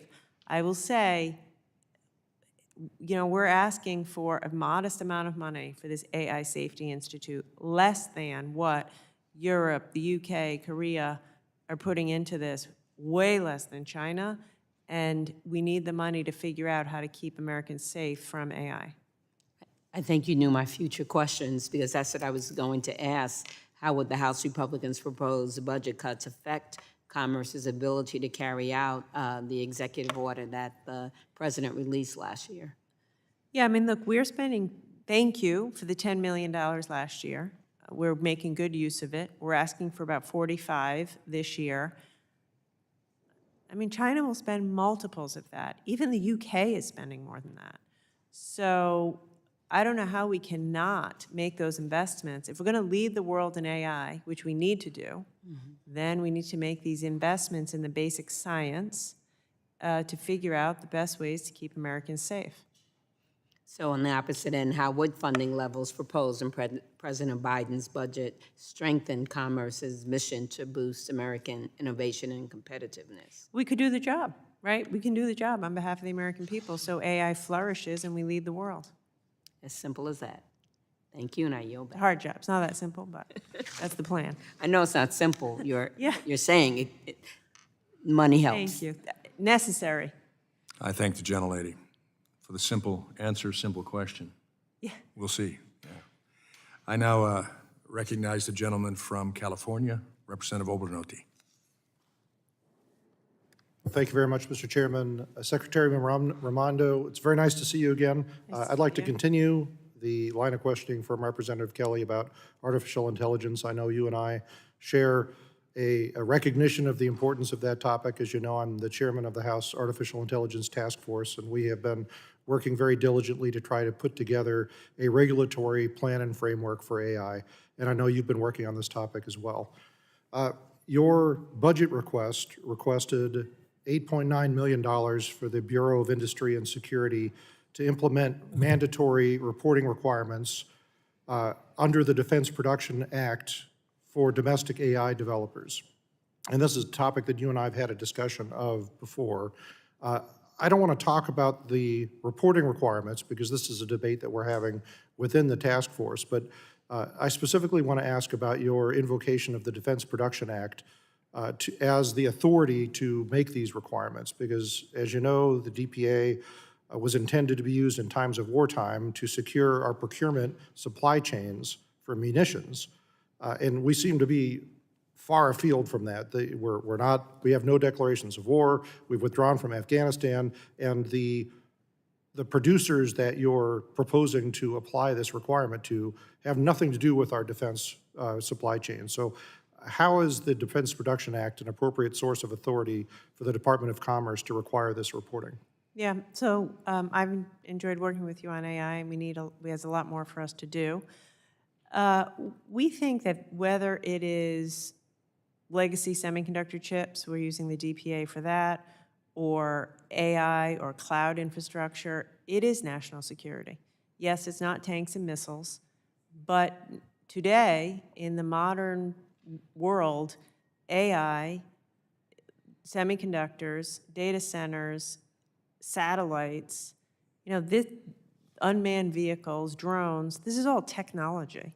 And when I think of protecting America, I don't just think of tanks and missiles and munitions. I think of this. I mean, AI, for example, in the hands of the Chinese military, our sophisticated AI, in the hands of the Chinese military, or Russia or a nation state, as applied to nuclear weapons, bioterrorism, is unbelievably scary. So we have assessed that in the light of those threats, it is appropriate to use the Defense Production Act. Like legacy chips, for example, we were talking before with your colleagues.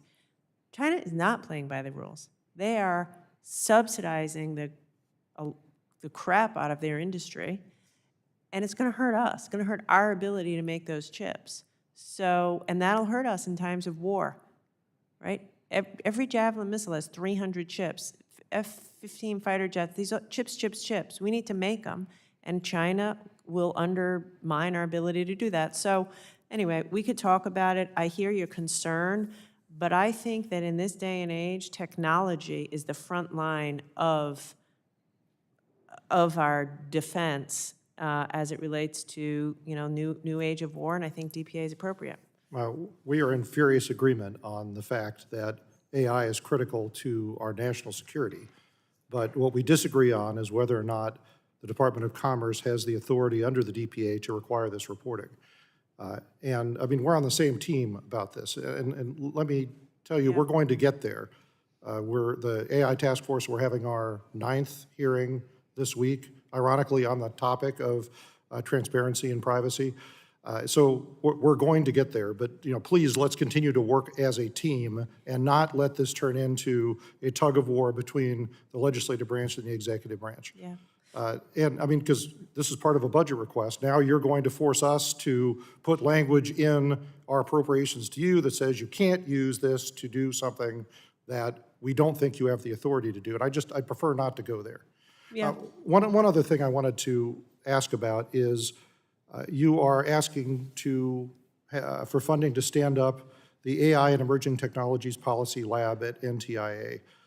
And one concern I have about this, and I think NIST and the AI Safety Institute are doing great work, NTIA is doing great work, but I'm concerned about possible duplication and the efficient use of taxpayer dollars, because the last thing that we want, we know AI is the shiny new object, the last thing that we want is multiple agencies at multiple places within the executive branch working on the same thing. So can you explain how we're going to avoid that kind of duplication? Yeah, so I have 1 second, so I'm going to follow up with you on that. No, that's my time, that's not your time. Okay. Look, I just want to say on the other thing, I would say it's all of our time.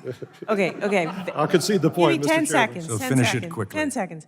We need different tools. We need to modernize our tools at BIS. I'd be the first to work with you on that, right? That's why ICTS, codify it. So we'll follow up, because I don't want to fight about this. I agree with you, but you got to give us the tools to fight the fight. Second thing on AI, it's two very different things. NIST is focused on the science of standards, the science of safety of AI. NTIA is focused on like AI for good, discrimination, bias, et cetera. But I'd be very happy to sit with you and have a proper discussion. All right, we'll do that. Thank you for the flexibility, Mr. Chairman. I'll do Gentleman's that. time has expired, and now recognize the gentlelady from Massachusetts, Representative Strahan. Thank you, Mr. Chair, and Ranking Member Tchaikovsky for holding this hearing, and thank you to Secretary Raimondo. It's great to see you again. It's great to have you leading the Department of Commerce. Your department is at the epicenter of our nation's efforts to strengthen our supply chain, responsibly develop new technologies, and respond to the ongoing climate crisis, and I commend you on your commitment on all those important issues. That's why I share with my colleagues in their disappointment that the Republicans' draft appropriations package for the department fails to meet this moment by fully funding the department's programs that keep our economy strong and competitive. It's especially true of the Bipartisan Chips and Science Act, which this committee had an outsized role in crafting and passing last Congress. The legislation included billions of dollars for the department to invest in American superconductor manufacturing, strengthen our supply chain, and prepare our workers for the 21st century. And again, commend the department for its progress in rolling out these programs. However, like many of my colleagues, I was disappointed that $3.5 billion in funds for CHIPS grants was diverted away from their intended purpose in the must-pass government funding package that became law earlier this year. Those funds went to Secure Enclave, which deserves to be funded and is an important defense and intelligence priority to build semiconductors in a secure facility for our national security critical purposes. But I struggle to see why it couldn't be funded independently through the Department of Defense rather than being diverted away from the CHIPS funding meant to strengthen our semiconductor manufacturing industry. So, Secretary Raimondo, can you just speak to the importance of fully funding the CHIPS manufacturing programs and the impact that unforeseen cuts will have on the ability for the department to sufficiently carry out Congress's intent? Thank you.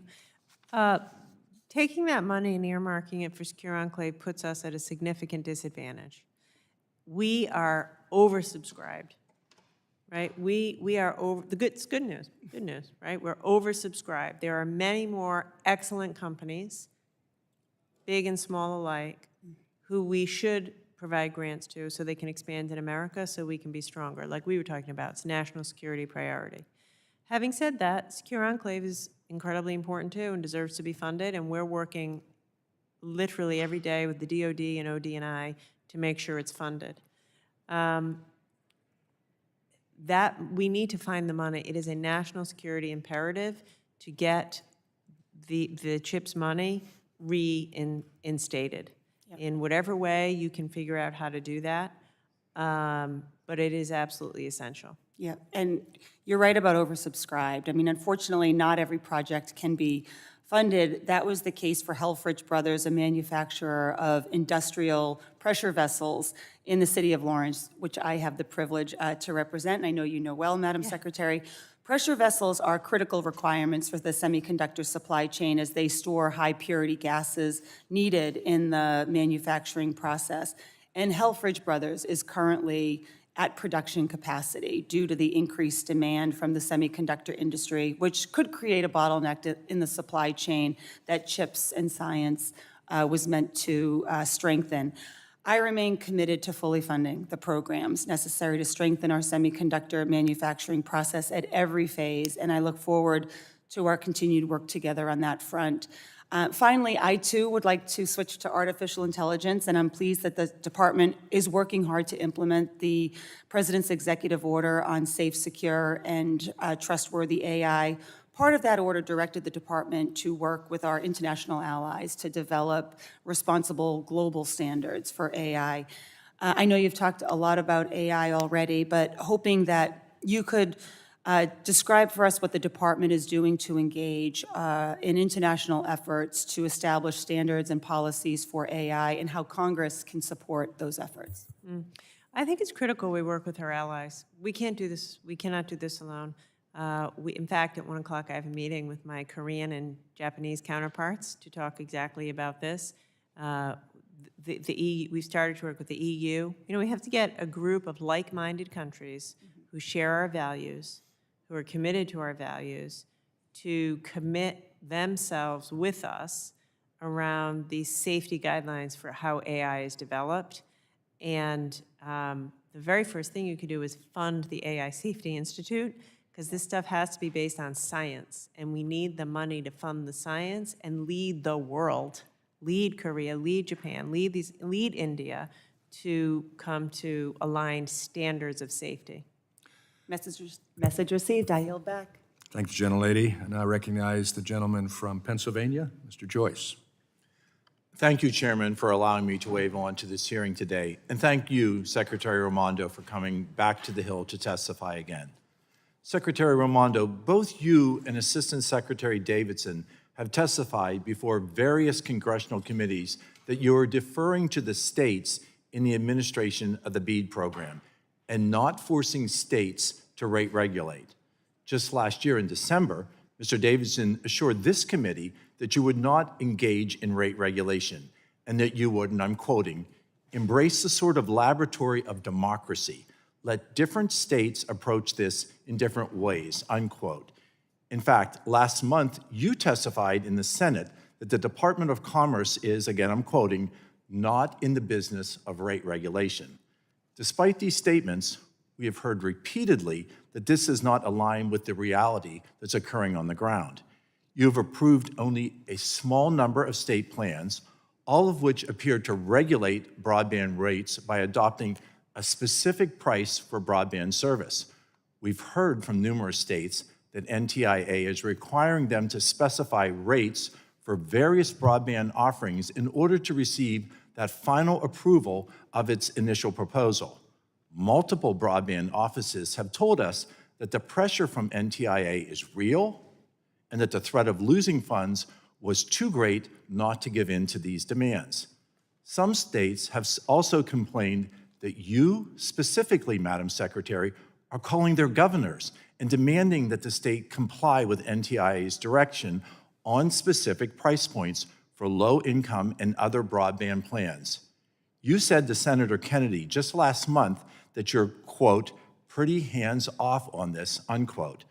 Congress never envisioned NTIA circumventing the explicit prohibition on rate regulation by implicitly conditioning NTI approval of these plans on such regulation. I'm very troubled by these developments, especially in light of your and Mr. Davidson's prior sworn testimony to this committee that the NTIA was not engaging in such pressure tactics, which are prohibited by the IIJA. So I'm going to ask you once again, will you assure me and this committee that you and your staff, number one, cease these pressure tactics, number two, approve state plans that do not set a specific price for low-cost broadband plan or for certain service tiers, such as symmetrical gigabyte service, and third and finally, you will reject state BEAD plans that propose to mandate such price regulations. So I will again testify and promise to you, we are not engaged in rate regulation. The statute is crystal clear. Every state must provide a low-cost option. I did not write the statute. I will implement the statute. The statute is crystal clear. That is referenced throughout the statute. By the way, you referenced Senator Kennedy. His plan has already been approved. Louisiana's been approved, no problem. I think we're up to almost 20 states have been approved. We are not slowing this down. We are not using, as you say, pressure tactics. But the truth of it is, as I have said numerous times today, the internet is not a luxury. It is a necessity. And every state is free to decide what is low cost. How much does it cost to, lay fiber over a mountain range or in a rural area? It'll cost more. I'm not going to tell them, $20 a month or you're not going to get your money. But I am going to hold their feet to the fire to make sure they follow the statute and have a low-cost plan. Are you calling specific governors, asking them that their states comply with NTIA's direction on specific price points? No, but I'm doing my job. A lot of these governors are dragging their feet, and I'm saying, we want to get this money out quickly. Please get us your proposal and work with us so that we can get the money out the door. I am not calling anyone and saying, you have to do this cost. What I am saying is... There are no cost specifics that you're directing to any individual state regarding the implementation of the BEAD funds? No. Thank you. My state is one of those states. I represent South Central Pennsylvania with many hills and valleys, with many nooks and crannies, with many hills and hollers, which make the laying down of fiber impractical. We need an all-of-the-above approach to be able to successfully roll out this BEAD money, and the success of this program hangs in balance. And I am deeply concerned that the NTIA's heavy-handed rate regulation requirements, among others, will push this program towards failure, leaving the rural Americans that I represent in South Central and South Pennsylvania without that necessary broadband access, without that connectivity for the farmers, for the teachers, for the patients who need to connect with their doctors. I fear that the concerns of what we have discussed here today have not been adequately answered without that firm commitment that there will not be heavy-handedness directed towards those who are trying to comply, who are trying to utilize this BEAD money successfully in areas throughout America. Thank you, Mr. Chairman. My time has expired, and I yield back. Thank you. I thank the gentleman. I thank the Secretary for being here today. I think Thank this has you. been a helpful hearing. I remind members that they have 10 business days to submit questions for the record, and I ask the witnesses to respond to the questions, and specifically the Secretary to respond to the questions promptly. Members should submit their questions by the close of business on July 10th. Without objection, the subcommittee is adjourned. Thank you for your time.